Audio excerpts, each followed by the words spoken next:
Next up on Labor Vision, our revolution.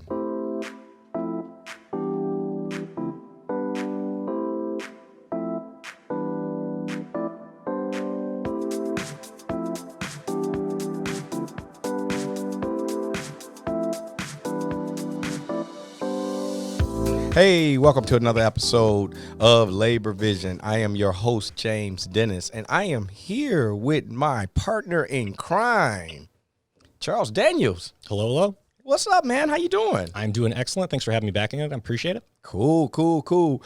Charles, this episode is about our revolution. You brought this group to me, and I am really psyched about who we got on our show today, right? You have a fantastic guest on the show today. This is by far one of the smartest people I've ever met in the labor movement. I've known him for a long time. He helped me out back with the a call center that was looking to get closed down. This was years ago. We had a big rally over there, and it held it off for a while, but that call center actually ended up getting closed down at the start of this year. So we're not crying wolf with what's going on here. These are real things that are affecting real people, and the person we're about to talk to is on point. Anytime I have an issue, anytime I have a problem, anytime I have a thought, he's one of the first people that I call. And this one is, I'm actually a little nervous about doing the last name. His name is Joseph Gevarghese. Perfect, brother. Oh, yes. Oh, thank you, Jesus. How you doing, my brother? I am doing wonderful. Thank you so much for having me on the show. Great. Thank you for being on the show, Charles. Yes, absolutely. Joseph is the national director over at Our Revolution. They do fantastic work over there on just a litany of issues that affect Americans just across the board. They are extremely active, extremely engaged. Anywhere there's something going on where there's an injustice, you can find them there trying to fight it. They're a grassroots movement, super progressive. I just couldn't be prouder to know and get a chance to help them whenever possible.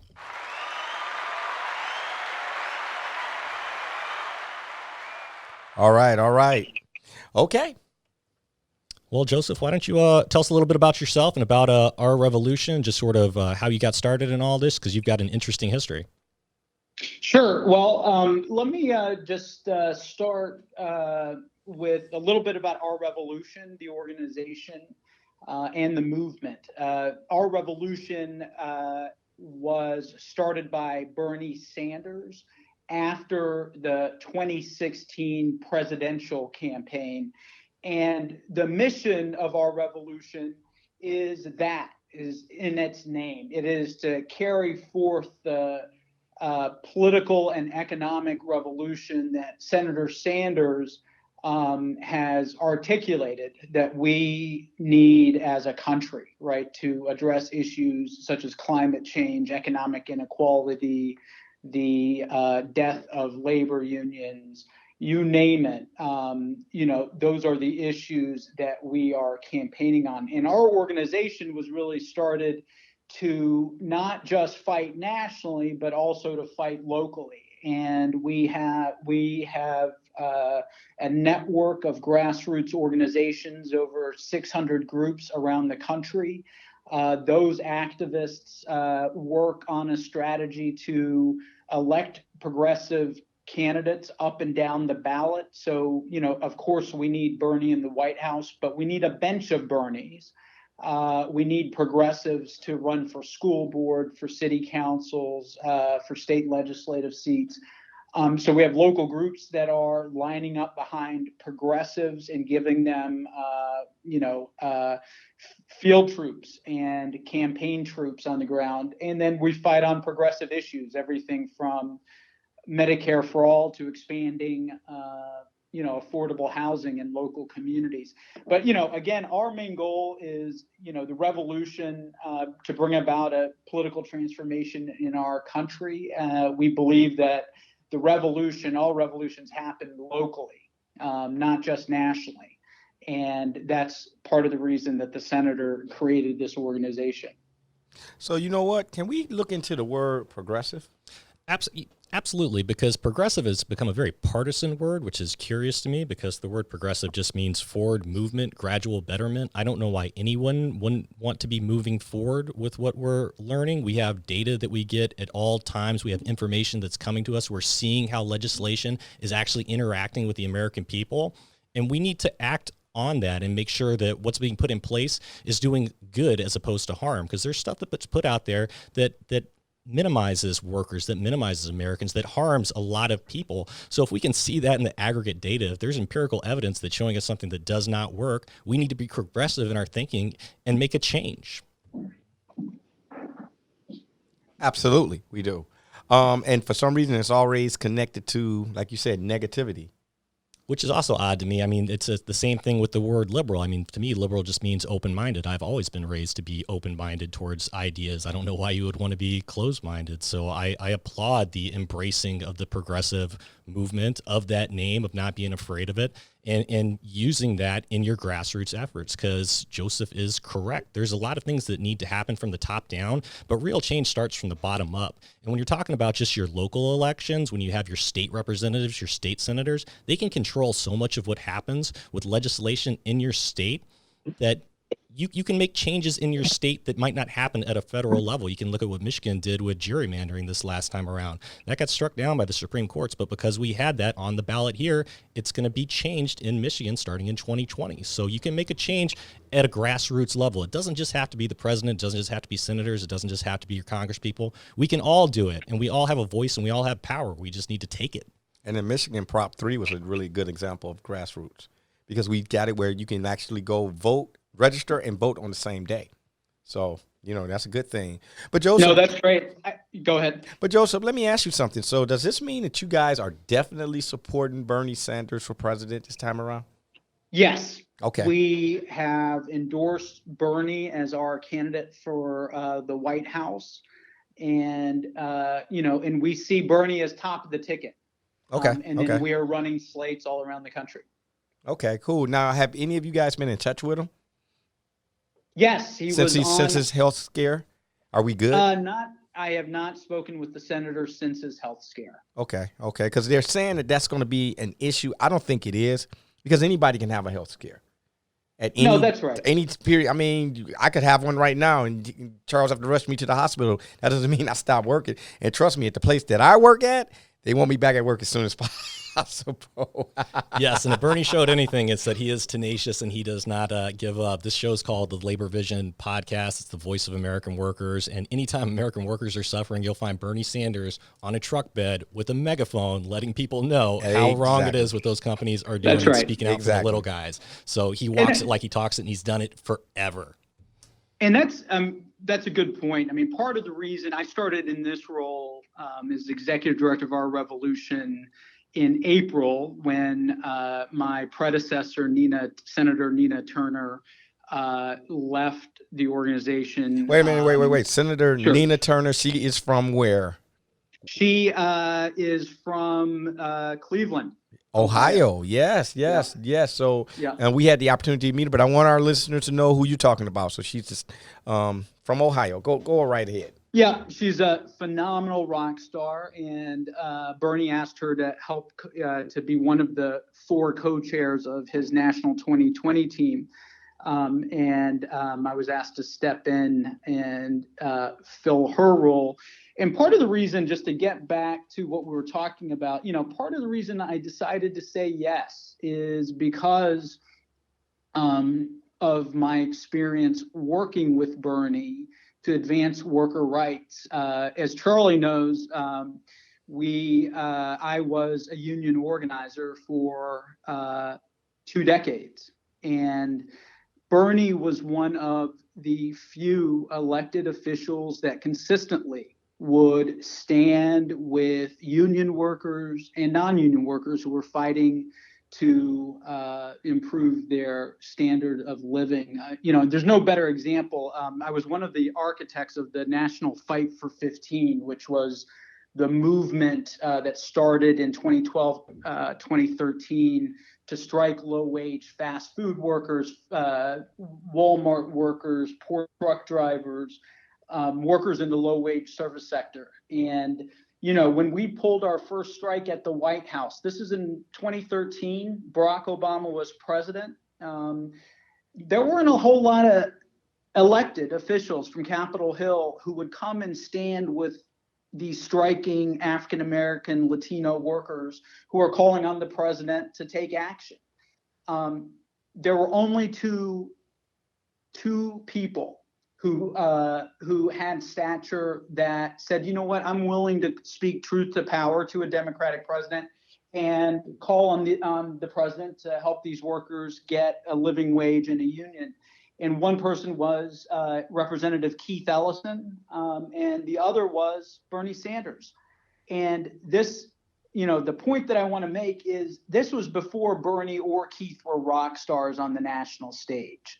That came later, 2015. But, Bernie was there when there was no limelight to the Fight for 15. Behind the scenes, he played a critical role. And, I helped organize over 20 strikes around the Fight for 15. Bernie Sanders came to every single one. Wow. Much, to his credit. His energy and stamina are remarkable. And, some people may, I believe he has a very strong heart for the issues, and that's what drives him. Cool. So, your position is, again, National Executive Director, correct? That's right. Okay, and you were an organizer, which was the hardest job in the labor movement ever. That's a hustle. Yeah, it is. I mean, especially nowadays, because it's so hard to organize because so much legislation has been enacted that makes it difficult. And it seems like every other day, some court ruling is striking down more and more of our ability to collectively bargain, to get out and picket, to do things that help workers. And that's the unseen issue that's happening behind. There's all this stuff that's happening out in the public and the impeachment talk and all that. But behind the scenes, these judges that are being appointed, goodness, we're going to have a lifetime worth of labor-related issues because people that are being put in place, they're not labor-friendly. They don't care about workers. They're for corporations. And the whole America First thing, it's really America corporations first, with the idea being that if you give everything to the richest folk, a little bit of it will trickle down to the workers. And we have 40 years of data that just shows that's not correct. It doesn't work. And the judges that are being put in are young men. So they're going to last. That's right. So the lifetime appointments. That means if let's just say they're 50 years old, they could be there till they're 90. That's 40 years in the future that our children are going to have to fight with them. Yeah, we talked about the gerrymandering thing earlier. I mean, I'm just blown away by that ruling right there that essentially says that politicians, it's okay to choose your voters as opposed to the voters being able to choose the elected representatives. Exactly. It's just an affront to democracy. It's a perversion. It's disgusting. They should all be embarrassed. Yeah. Well, and the truth is, it is, the rules are rigged against the 99%, whether it's the rules around our economy, the rules around our democracy, right? It's all set up to benefit, major corporations and the billionaire class. That being said, I think one thing that is significant is, the Republicans generally understand when, Charles, Jimmy, you guys are talking about, the restrictions on labor, the appointment of anti-union judges. This has been happening for decades. The Republican Party has launched an all-out coordinated campaign to destroy the American labor movement. And the truth is they've largely succeeded. We're now at less than 6% or right around 6% density in the private sector. In the 1950s, in the heyday, we were at 35%, right? 35% of American workers were in a union. That's true. That's right? true. A few decades later, the American labor movement is on the edge of collapse. And that is a direct result of Republican policies. I think there's no better example of, and we were talking about why state and local efforts matter. Well, there's no better example of what Republicans can do at the local level than what happened with Scott Walker in Wisconsin. Yeah. As soon as he got elected, right, he understood the first thing I'm going to do is take a baseball bat and take it to the knees of the public sector unions. Yep. Right, because he understood that the unions were power. And when we say power, it's organized money, organized people, and that's all what the union is, right? It is a collection of rank and file, regular folks who are pooling what little we have so that we have more power when we take on the corporations. He understood that to be an enemy, and he then set about, as one of his first acts in office, to destroy the labor movement. That being said, Republicans have done that, right? Ronald Reagan did this with PATCO. There has been a concerted strategy to undermine labor. The counterpoint I want to say is the sad part is, even though Republicans are our enemy, I'm not sure Democrats are our friends. The labor movement, even under Democratic administrations, hasn't grown. For example, we lost, union density declined faster when Barack Obama and Joe Biden were in the White House than they did under George Bush, right? So even when we elect Democrats, they're not necessarily progressives who stand with worker power. And I would argue we're in a moment where we see the direct result of that. We got Donald Trump in the White House. Why? Because labor unions, especially in the Midwest, have been gutted. And that, allowed Trump and his ilk to appeal to the working class and say that he was going to be a working class hero. And there's not, the fact that unions, there's these countervailing institutions, the fact that they've been gutted is incredibly problematic. Yes, because all of these corporations, they have unbelievable solidarity. They're all on the same page when it comes to worker-related issues.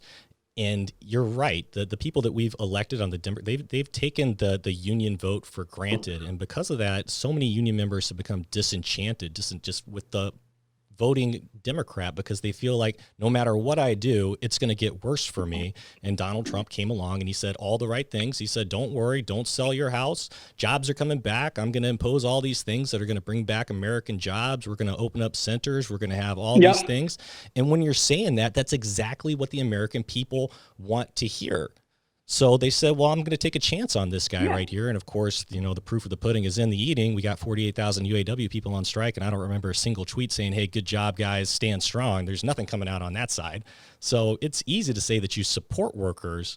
It's just a matter of actually following up. But we also need the Democrats out there to support workers and stand up and sign on and co-sponsor things and say that this is wrong. We need these things to take effect. And a lot of them are hesitant to do so because they receive a lot of money from corporations as well. But you know what? Right. But you know what the thing is, and Joseph, you made a really good point. So when President Obama was in, do you remember the one thing we was trying to get passed during those years? It was the Employee Free Choice Act. Exactly. We should have passed it. And it did not get passed. James, and we had the House, we had the Senate, we had him. It really was no excuse why that didn't get passed. We drug our feet on that. And so what you just said, you're absolutely right. No, that's right. And there's another thing that some of your listeners may be interested to know about. So the labor movement, we met, and I was part of these conversations in 2008. When we made a decision to endorse Senator Obama for the White House. I remember we did a meeting, a group of labor leaders, and we said, Senator, this is what we think the most transformational thing you can do. We're in the middle, right? The middle class is getting hollowed out. Labor is being destroyed. We need you to, one, use the bully pulpit to pass employee free choice. Take legislative action. But we said, but here's the thing, Senator, you don't need Congress to improve the lives of American workers. You could use executive action. Right. Right. The U.S. government's the biggest purchaser of goods and services in the American economy. Right. We, the people, buy everything from apples to airplanes. But the default rule for our government is to buy, that which is the cheapest. And the cheapest a lot of times means those hiring contractors that waive poverty wages. And what we said to the senators, you can use your executive power to raise wages and benefits for millions of workers that are low wage, work for federal contractors. We asked him to set up a White House office, a good jobs office, office to build the middle class. And we asked him, as a part of this, to also issue a series of executive orders. To the senator's credit, first 30 days, he invited us to the White House. After he was sworn in, he created the White House Task Force on Middle Class Working Families. That was going to be the good jobs, the union office in the White House that was going to drive this executive action agenda. He put Vice President Biden in charge of it. And we did a lot of meetings with the vice president's staff, with the White House counsel, with, you name it, muckety mucks. And we proposed dozens of executive orders, an executive order to raise wages, to raise the minimum wage, for example, an executive order to help farm workers unionize. We proposed dozens of executive orders, and at every turn, it was no se puede. Right. So not only did the administration not push on employee free choice when they had the moment, they also failed to take executive action. And that was one of the reasons we started the Fight for 15. Okay. Right. We started the Fight for 15 in Obama's second term, right? Workers in the streets, because the president had failed to do anything. And it was only after we started those strikes that President Obama decided to take executive action. And I remember specifically, I was in a meeting urging, a minimum wage executive order to raise the wage. I remember White House counsel telling me it's illegal, can't do it. Well, 6 months after we did our first strike in 2013, Obama took the podium in Congress at the State of the Union and said, I am going to lead by example. Congress has failed to raise the wage. I'm going to raise the wage for all workers on federal contracts. I call on the private sector to follow my example. It was transformative. But that being said, it did take grassroots pressure to get even the basics out of a Democratic administration. And it was really quite it was disappointing. It was disappointing. And I really do hope the next Democrat that we elect to the White House understands how important it is to use his or her power to grow the ranks of labor and improve the standard of living for people. Now, you know what? The only thing that I'm not really sure I agree with you is the executive power thing. And the reason being because couldn't the next president come through and wipe out whatever he signed? Yes. Versus if it goes through Congress and it becomes a law. And I mean, that's kind of my personal hold up on that, because I get it. But this new president, he would have came through, even if Obama had signed all that in an order or whatever, executive order, he'd have came through and wiped it out within 3 months. I mean, he started doing executive order wipeouts day 2. No, I think that's a fair point. Although throughout history, presidents have exercised bold leadership to model policies through executive action that later would be taken up by Congress as legislation. Oh, okay. So, for example, during World War II, right, legendary labor leader A. Philip Randolph met with Roosevelt, threatened the first march on Washington if the president didn't act to desegregate the military. And the president, agreed to the demands and issued an executive order. That executive order later became, parts of the civil rights legislation, right? So that is one strategic advantage, but you're correct to me.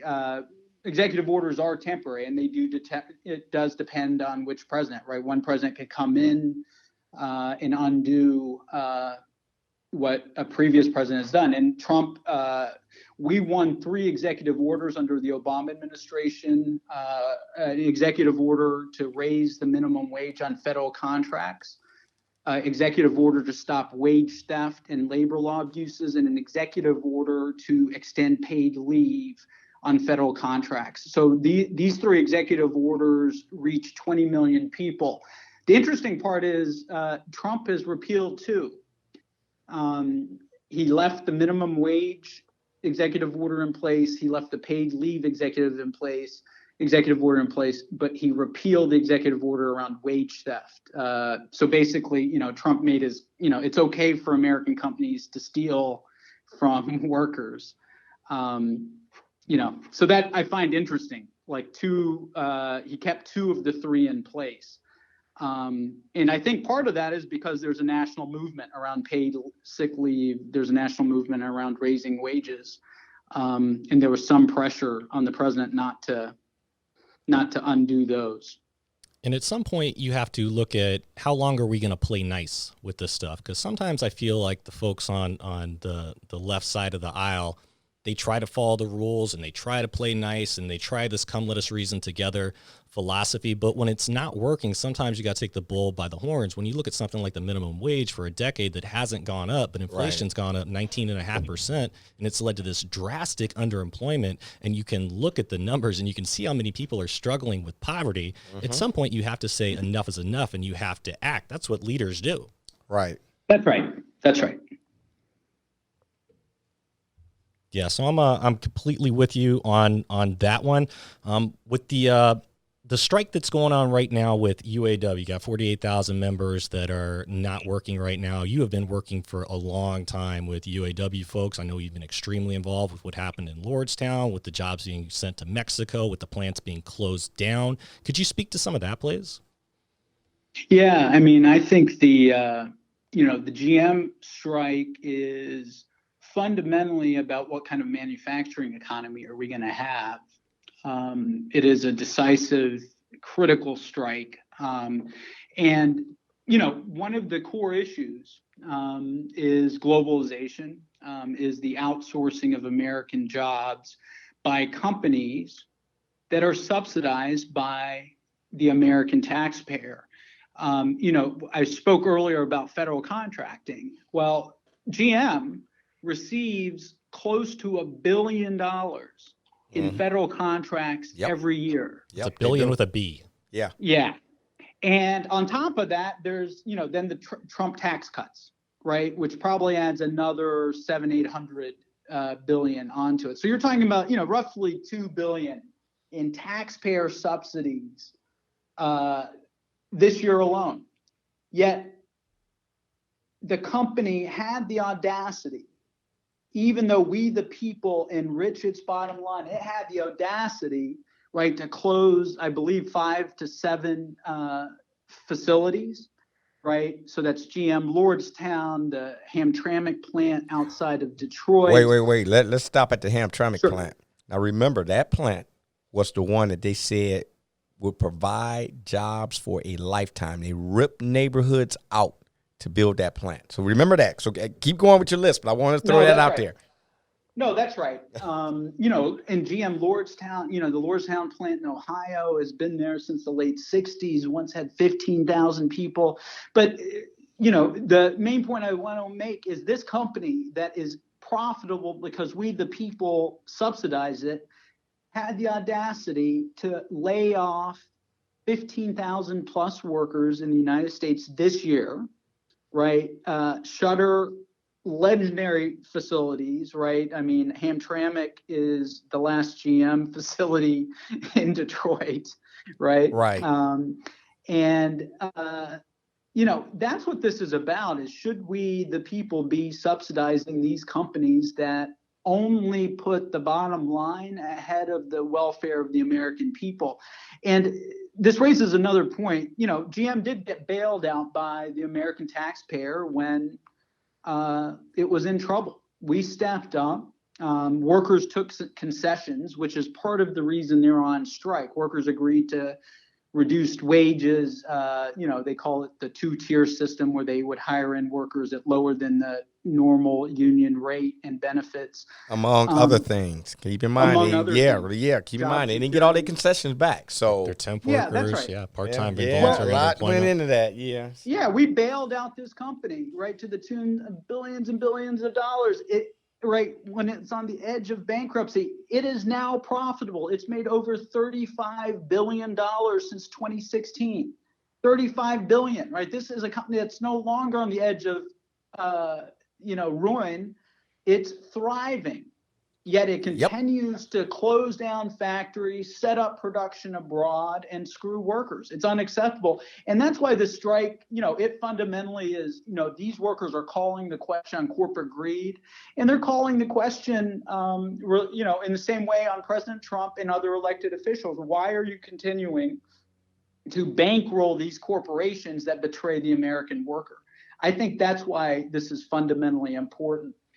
And it's a decisive fight for a variety of reasons, but I think that's one of the broad brushstrokes. I know one of the things that Senator Sanders had introduced was the idea of an executive order saying that if you offshore the jobs, that you're not eligible for federal contracts. So that's something that the president could take up tomorrow and sign off, and that's billions of dollars that would no longer be going to these corporations that are essentially eliminating American jobs. And that's our money right there. That's tax money that's being taken from us to go to these companies. There's no reason that Boeing should be over in China building planes. It doesn't make any sense. They're an American company. They're from Seattle, for crying out loud. Right. And it wasn't always like that. There was a time when nothing had to say made in the USA, because it was all made in the USA. Right. And this idea that just because of globalization that you can make it cheaper somewhere else means that you can't make it here, that is a fallacy. It is a misnomer. It is a lie. It's what we've been told. If you actually incentivize that work and you made corporate tax breaks for the people that are creating those jobs to make it here, that work would come back so quickly. You look what happens with the Hollywood studios, the movies. When they start getting tax breaks in cities to make movies there, they flock to those cities, and immediately the industry follows. That's true. That's right. And it's the same thing, Charles, right, in the call center industry, right? Don't even get us started on the call center. Yeah, but it's the same thing. These are major firms, whether it's Maximus, you name, right, that are getting subsidies, and then feel free to set up shop in the Philippines and other places, right? And enough is enough. I mean, that's what we have to call the question on. And yes, the senator he really does understand using federal spending as leverage. And this has a long tradition.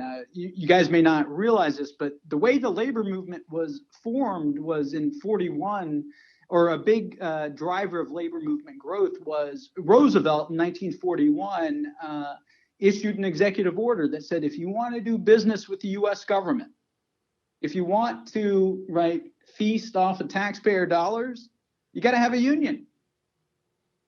That's the carrot. That one executive order grew the American labor movement by 10 million workers. And this was in 41. In 35? The Wagner Act was passed. That added 3 million new union members. So legislation actually was less important, right? The NLRA was less important to union growth than executive action and the policy that FDR put in place. And Bernie has resurrected that. He's called for an executive order to make sure the government only does business with companies that pay living wages, decent benefits, and respect the right of workers to organize. Right. So I think that's something that's really important. And, one thing I want to note, we're also seeing that now at a local level. I believe it was the mayor of Dallas just issued an executive order to raise wages for contract workers. So we're starting to see local elected officials pick up this mantle of, using good taxpayer dollars to fund good jobs, promote unionization. So it's positive. It's a positive step in the right direction. Yes, because when you have something, you mentioned the call centers, when you have something that no one likes calling into a center and being sent to someone where they're not able to grasp your problem, they transfer you around, you're worried about the security over there, you want to talk to someone here to get those issues addressed. No one likes that. You'll not find a single person, yet there's no legislation out there that's being enacted to stop it. There's stuff that's sitting there. It's trying to be passed, but it gets blocked, it gets stalled, it doesn't get heard. Why? Because of money. Because of Mitch McConnell. Go ahead, though. Because that's slamble. But you look at the Tax Cuts and Jobs Act of 2017. One of the dirty little secrets in there is while the corporate tax rates got lowered from 35% to 21%, yeah, but then the offshore profits in some instances, it's even lowered below that down to 10.5%, half. So quite literally, you're incentivizing corporations to send those jobs somewhere else. Yep. Find me any American that's for that. They're not. The businesses are for that, and they're being pandered to by these legislators that want their money. And they've had rulings like Citizens United that allows them to pour all this dark money into politics, where you can have someone that for their entire life has been pro-labor, and they have always stood up for workers, and they fought for them, and they've been in the trenches with them. And then you can have this CEO stooge that shows up that gets all this money funneled into it. Facebook and the other places have come out and said, like, look, we don't fact check this stuff. They can run smear campaign after smear campaign, spend millions and millions of dollars, and get that person voted out. And who does that guy now work for? He doesn't work for the constituents. He works for the people that paid him to be there. He's a jobber. Pretty much. Hey, Joseph, so what is the mission statement for your organization? Well, I think the mission statement is our name. It is to bring about the political and economic revolution, a transformational act of restructuring our country so that every single human being is able to live the life they're called to live. That means they have decent food, healthcare, right to a good job, you name it. So that being said, specifically, how do we do that? It is by, organizing grassroots groups at the local level. We have 600 around the country. And in order to advance our overall mission, those groups work on three things, really. One is electing progressive candidates, advancing progressive issues. And three, equally important, is reforming the Democratic Party so that it is not fully controlled by establishment types, which is a problem that progressives have faced in the past. And so one of our key things is to make sure that activists everywhere are getting involved in the Democratic Party so that we have a voice to advance progressive issues. And you know what? What's the website for you guys and contact information? Do you have Facebook, Twitter? Yeah. So if you go on Facebook, just type in Our Revolution. On Twitter, our handle is Political Revolution, and our website is ourrevolution.com.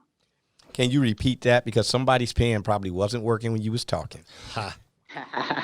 So yes, our website is ourrevolution.com, and you can find us on Facebook as well. Our Revolution page, our Revolution is the page, and on Twitter, our handle is @Political Revolution. And something that I've been very impressed with, you guys, is the leverage and the importance that you place on social media, because that's how we communicate now as a society. So being out there, being visible, spreading awareness, letting people know what's going on. Because some of the people that we have electing us, they're dinosaurs. They're getting elected again just on name recognition. They don't really understand what's happening out there. So I just want to give you kudos on that. Your website's fantastic. It makes it so easy to sign up. You can put in your zip code. You can find people that have liked ideas around you. You can go to those meetings. It's not difficult like it was in the past to be involved, where you just sit there and go, man, I really want to be active, but I don't know what to do. You give people a platform to go out and be socially active and demand social justice. That's right. And our goal is to give the rank and file, everyday citizens, everyday people, the tools they need to be powerful in their community. And that's what our core mission is, right? We need an army of people on the ground organizing. We need a Tea Party on the left. And in some ways, I would say that would be our mission. I think John Lennon has a quote, I'm going to butcher it so bad, but he said, the people have the power as long as you awaken the power in the people. That's right. And it's not just one person making a change. And I love Bernie's slogan, not me, us. This is about us finally saying enough is enough. We're tired of all these people running things into the ground. We're worried about tomorrow. We're worried about climate. We're worried about healthcare. We consider these things to be rights that we have. You should have a right to be able to breathe fresh air. Life, liberty, and pursuit of happiness. What's more germane to life than having access to affordable health care? That's exactly right. Now I'm looking on the Facebook. Is this it, Charles? Our Revolution? Yes, sir. That's the one. They got the big banner on there saying that they support the UAW members that are on strike. Joseph and the Our Revolution guys were just at the Ypsilanti Processing Center for UAW. They did a live stream from there. Michelle Dietrich was there. She was speaking. Bob King, the former UAW president, was there. It was fantastic. Again, this is a group that it's boots on the ground. This isn't a let them eat cake kind of organization where you're just up at the top saying, hey, everyone go do this. Right. They're actually in the mud with you, showing you, hey, it's not that way. It's follow me this way. That's right. That's right. Yeah, we did a solidarity tour.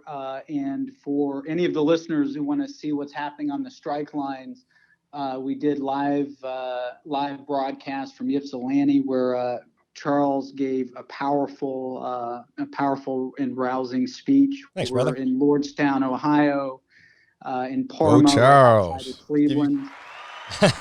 Sorry, Joseph. We got look, we got to give kudo points, right? And I actually was on your Facebook page today. There was a live stream where they were down dropping off signatures to members of Congress. I believe they had 2.2 million signatures they were dropping off in regards to the Medicare for All that was out there. That's right. And good for them. I take a lot of umbrage with the idea that people don't deserve access to health care. If you disagree with the implementation in some way, okay. But healthcare is a human fundamental right that we should all have. We should all be striving towards it. This goes back to the idea of being progressive. Everyone should want people to have healthcare. Everyone should want us to be moving forward. We should be trying to make this a more perfect union every single day. We should not be resting on our laurels, and we shouldn't be letting things continue to get worse when we have all the data showing us that the gap between the haves and the have-nots continues to widen. Change has to happen.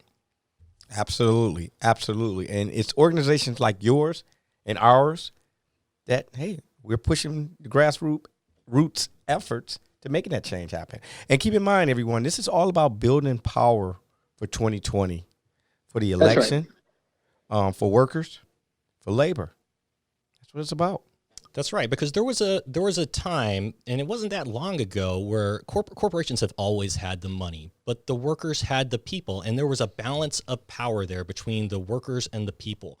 But the corporations got wise to that, and they've rigged the system, and they enacted legislation that minimizes the numbers, that minimize the workers, whether it's right to work, whether it's Citizens United, whether it's the tax cuts that benefit you for offshoring work. So we need to take that back. We need to hold these people accountable for their votes. And you need to check voting records when it comes to these things, because just because someone's telling you they're pro-worker, show me.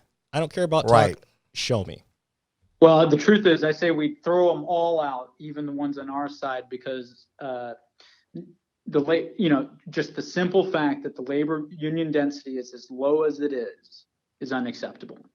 Right, especially when we've had moments of Democratic control. So it is clear to me that most of the Democrats in this field do not appreciate the role of the powerful labor movement, and we need to make sure we elect officials that do. And part of that is us mobilizing, right? The labor movement itself and allied organizations like Our Revolution, making sure that we're putting the feet to the fire of those we elect.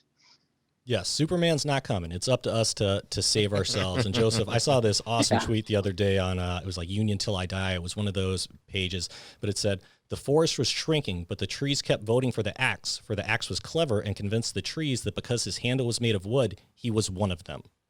Yeah. Don't fall for it. Don't believe the hype. Make sure that people are actually following through on their promise. And, brother, I just appreciate the hell out of you. Well, thank you guys.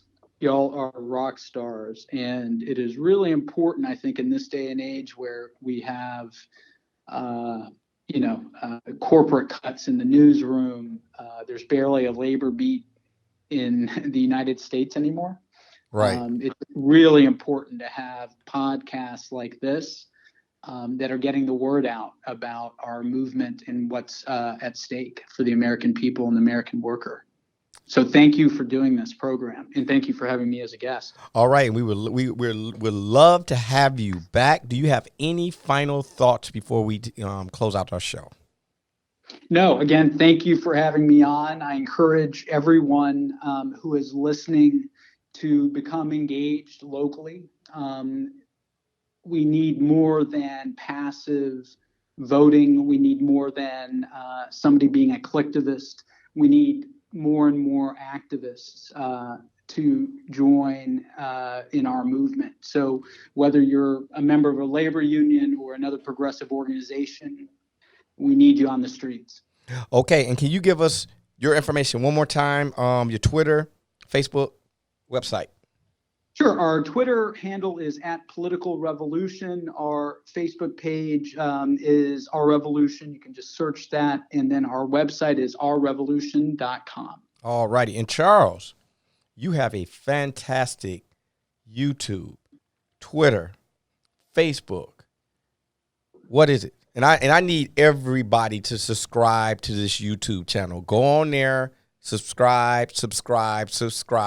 Charles, what is it? It's American Workers First, and the name says it all. It's putting American workers first, because for me and for the people I know, your job is really the most important thing when it comes for your ability to provide for your family, to have safety, to have security, to have education, to have your children prosper. So if you don't have a good job, that's what makes all other things fall into place. So American Workers First is trying to get all the partisan stuff out of it and just having an agenda of these are things that help workers. These are things that harm workers. The people that support workers should be for this. The people that don't support workers should be labeled as this. And that's it. So yeah, any likes, shares, and subscriptions are greatly appreciated, because social media in the world of today is currency, and we need to build that.